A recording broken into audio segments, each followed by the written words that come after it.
നമസ്കാരം. സ്പോട്ട് ലൈവിലേക്ക് സ്വാഗതം.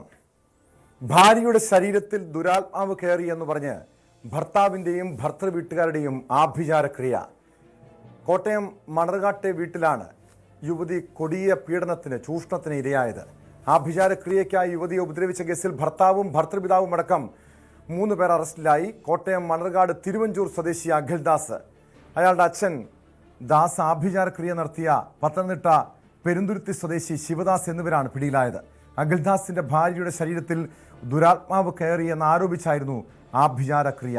ഇതിൻ്റെ ദൃശ്യങ്ങളാണ് പുറത്തു വന്നിരിക്കുന്നത്. വിവരങ്ങളുമായി കോട്ടയത്ത് നിന്ന് ജി ശ്രീജിത്ത് ചേരുന്നുണ്ട്. ശ്രീജിത്ത്, അങ്ങേറ്റം ഞെട്ടിപ്പിക്കുന്നൊരു ദൃശ്യമാണിത്. കാരണം ഇപ്പോഴും നമ്മുടെ നാട്ടിൽ ഈ രീതിയിലുള്ള ആഭിചാരക്രിയകൾ നടക്കുന്നുണ്ട്, ഇത്തരത്തിലുള്ള ദുരാചാരങ്ങൾ നടക്കുന്നുണ്ട് എന്നതിൻ്റെ പ്രധാനപ്പെട്ട തെളിവാണ്.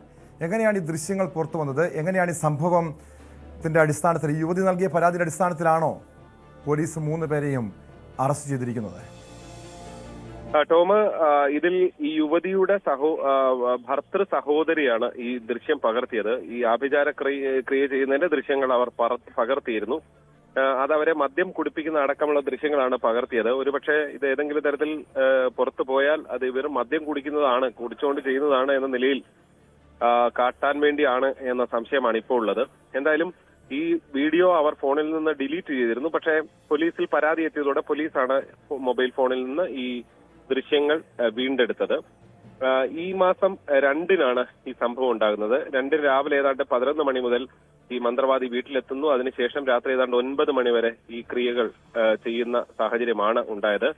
മുടിയും മറ്റും ആണിയിൽ കെട്ടിക്കൊണ്ട് തടിയിൽ അടിച്ചുകൊണ്ടാണ് ഇത് ചെയ്തത്. ഏറ്റവും കൂടുതൽ അത് മുറിച്ചു കളയുകയും ചെയ്തു. മുടിയുടെ ഭാഗം ഈ അറ്റം മുറിച്ചു കളയുന്നു. അതായത് ഒരു ആഭിചാരക്രിയയുടെ എല്ലാ രീതിയിലും ഉള്ള കാര്യങ്ങളാണ് അവിടെ നടന്നത് എന്ന് തന്നെ നമുക്ക് ഈ യുവതിയുടെ മൊഴിയിൽ നിന്ന് യുവതിയുടെ പ്രതികരണം അടക്കം നമുക്ക് ലഭ്യമാണ്. ആ പ്രതികരണത്തിൽ അടക്കം വ്യക്തമാകുന്നത് അത് തന്നെയാണ്.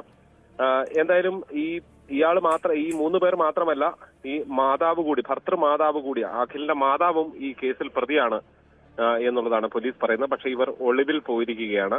ഈ ഭർത്തൃമാതാവാണ് ഇതിനുള്ള എല്ലാ നീക്കങ്ങളും നടത്തിയത്. ഈ മന്ത്രവാദി അടക്കം കൊണ്ടുവന്നത് അവരാണ് എന്നാണ് പറയുന്നത്.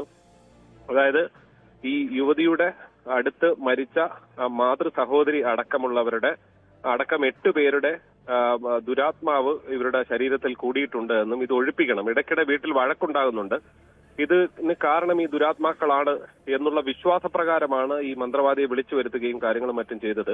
അതായത് ഇവരെ ഏതാണ്ട് 3 വർഷമായി അഖിലും ഈ പെൺകുട്ടിയും തമ്മിൽ പ്രണയത്തിലായിരുന്നു. ഇവർ വിവാഹം, ഭാര്യ ഭർത്താക്കന്മാരായാൽ വീടുകളിൽ കുടുംബങ്ങളിൽ പ്രശ്നങ്ങൾ ഉണ്ടാകും. പക്ഷേ ഇവിടെ ഭർത്താവുമായി പ്രശ്നങ്ങൾ ഉണ്ടാകാൻ കാരണം യുവതിയുടെ ശരീരത്തിൽ ബാധ കയറിയതാണെന്ന് പറയുന്നു.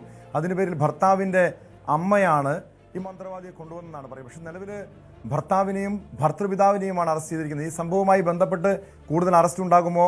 ഈ ഭർത്താവിൻ്റെ അമ്മയ്ക്കല്ല ഈ കേസിൽ പ്രധാനമായും പങ്ക്. ഈ യുവതിയെ ഈ രീതിയിൽ യുവതിക്ക് ശരീരത്തിൽ ബാധ കയറി എന്ന് പറഞ്ഞ് പ്രശ്നങ്ങൾ ഉണ്ടാക്കിയതിൻ്റെ പ്രധാനപ്പെട്ട ഉത്തരവാദി ഈ അമ്മയല്ലേ? ഈ അമ്മയെ പോലീസ് അന്വേഷിച്ചു വരികയാണ്. വൈകാതെ അറസ്റ്റ് ഉണ്ടാകും. ഈ യുവതി വീട്ടിലെത്തി, അതായത് ഈ സംഭവം ഉണ്ടായ ശേഷം നെറ്റിക്കടക്കം ഇവരെ കൊണ്ട് ബീഡി വലിപ്പിച്ചിരുന്നു. ആ ബീഡി നെറ്റിയിൽ കുത്തി പൊള്ളലേൽപ്പിച്ചിരുന്നു. ഇതിനെ തുടർന്ന് ഈ പെൺകുട്ടി പിറ്റേ ദിവസം വീട്ടിലെത്തിയപ്പോൾ പിതാവ് ഇത് കണ്ട ശേഷമാണ്, ഈ പെൺകുട്ടിയുടെ പിതാവ് കണ്ട ശേഷമാണ് പോലീസിനെ അറിയിച്ചത്. അങ്ങനെയാണ് ഇവർ ഈ കേസിലേക്ക് പോകുന്നത്. മറ്റൊന്നുള്ളത്, ഈ കഴിഞ്ഞ സെപ്റ്റംബർ മുതൽ ഈ പെൺകുട്ടിയും ഈ യുവാവിനൊപ്പം ഒരുമിച്ച് കഴിയുകയായിരുന്നു. ഇവർ പ്രണയ വിവാഹമായിരുന്നു. പക്ഷെ വിവാഹമായി നടന്നിട്ടില്ല, അതായത് രജിസ്റ്റർ വിവാഹം നടന്നിട്ടില്ല. അതിനും ഈ മന്ത്രവാദി കാരണമാണ്. ഇപ്പോൾ വിവാഹം കഴിക്കേണ്ട, ചില ദ്രോഹങ്ങളും ശല്യങ്ങളും മറ്റുമുണ്ട്, അത് ഒഴിപ്പിച്ച ശേഷം മതി എന്ന നിശ്ചയം, അതായത് ഉടൻ തന്നെ വിവാഹം കഴിക്കാൻ വേണ്ടിയാണ് ഈ ക്രിയകൾ ചെയ്തത് എന്നുള്ളതാണ് ഇതിൽ ഏറെ ഞെട്ടിപ്പിക്കുന്നത്.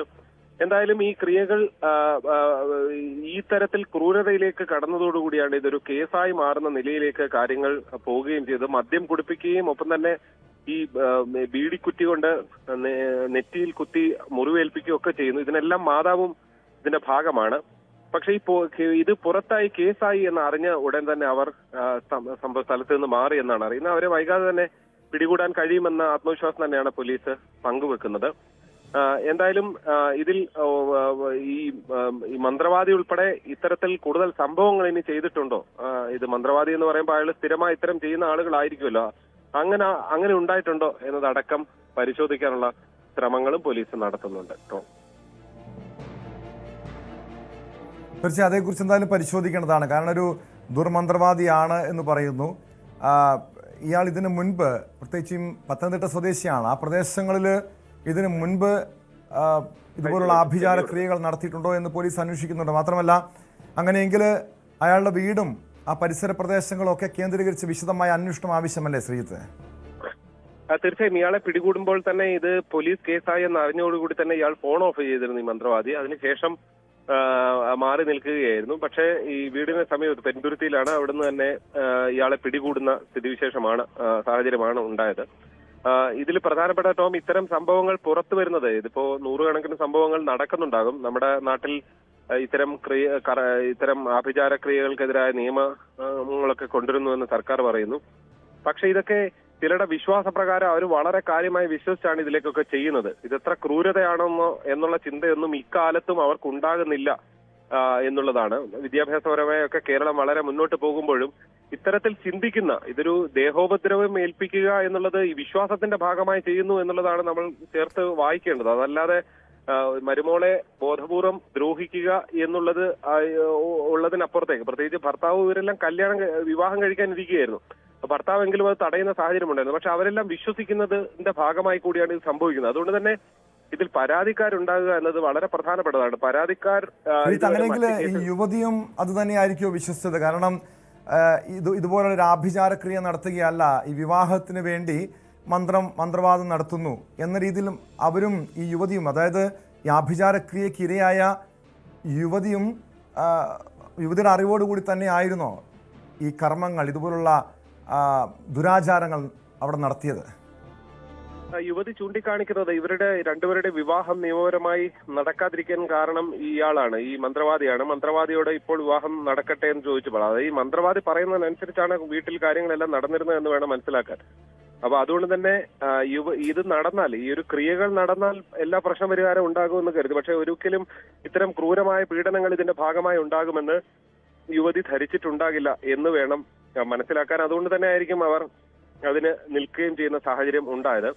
എന്തായാലും നിലവിൽ ഇത് വീട്ടിലേക്ക് എത്തിയപ്പോഴാണ് യുവതിയുടെ പിതാവാണ് ഇത് ഇത്തരം ക്രൂര പീഡനത്തിനിരയായി എന്ന കാര്യം മനസ്സിലാക്കുകയും തുടർന്ന് പോലീസിനെ വിവരം അറിയിക്കുകയും ചെയ്തത്. അങ്ങനെയാണ് ഇതൊരു തുടർ നടപടിയിലേക്ക് കടന്നത്. വെറ്റയും പാക്കും മഞ്ഞൾ വെള്ളവും മന്ത്രവാദി കൊണ്ടുവന്നു. പൂജയ്ക്ക് കബഡിക്ക് പകരം ബാത്റൂമിലെ ടൈലാണ് കൊണ്ടുവന്നതെന്നാണ് യുവതി മാധ്യമങ്ങളോട് പറഞ്ഞ യുവതിയുടെ പ്രതികരണത്തിലേക്ക്. എൻ്റെ ദേഹത്ത് ബാധയുണ്ട്, കാര്യങ്ങളുണ്ടെന്നാണ് പറഞ്ഞത്. എൻ്റെ അമ്മയുടെ ചേച്ചിയുടെ ബാധയുണ്ടെന്നാണ് ഇവർ പറഞ്ഞത്.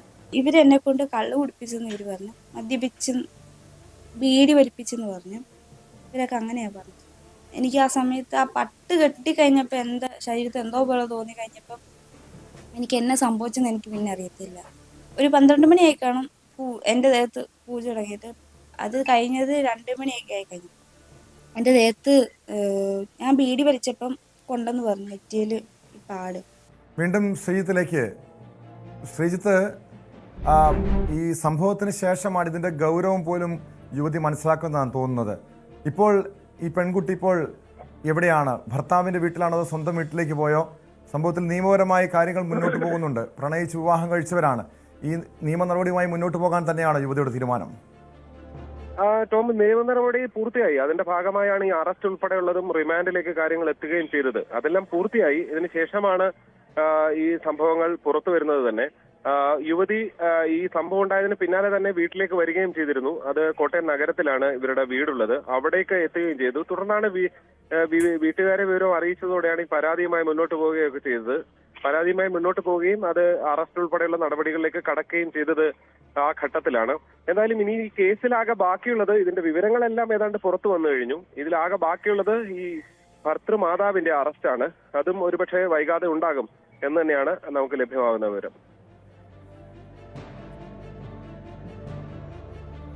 വ്യക്തമാണ്. കോട്ടയത്ത് നിന്നും ജി ശ്രീജിത്താണ് വിവരങ്ങൾ നൽകിയത്.